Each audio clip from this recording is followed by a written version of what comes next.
Bonjour et bienvenue dans cette vidéo. Je vais parler d'une des études de la première late breaking de l'AHA et parmi les éléments marquants de cette AHA, finalement, qu'on s'intéresse aux lipides et notamment de manière plutôt inattendue, on s'intéresse aux triglycérides.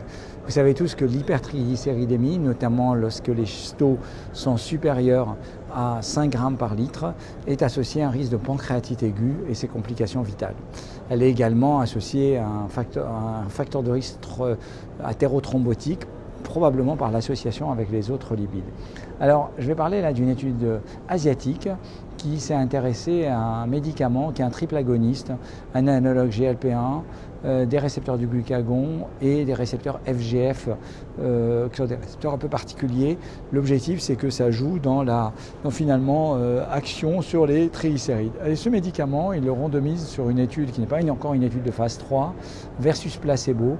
Qu'est-ce qu'il montre ? Alors, qu'est-ce qu'il montre ? Il montre que ce médicament va être très efficace sur la réduction des triglycérides, puisque 80%, la moyenne des patients qui avaient la moyenne du taux de triglycérides dans cette étude est autour de 7 à 8 grammes par litre. Et ce qu'ils obtiennent, c'est que chez la très grande majorité des patients, ils arrivent à obtenir un triglycéride inférieur à 5 grammes, donc en dessous du seuil de risque de pancréatite.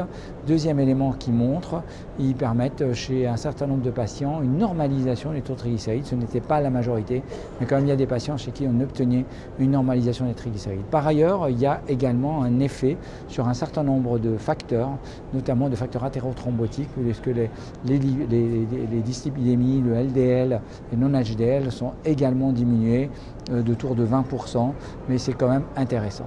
Alors donc cette étude montre que des nouvelles armes thérapeutiques pourraient arriver assez rapidement pour les hypertriglycéridémies. Ce n'est pas des patients courants, mais c'est des patients qu'on rencontre en pratique.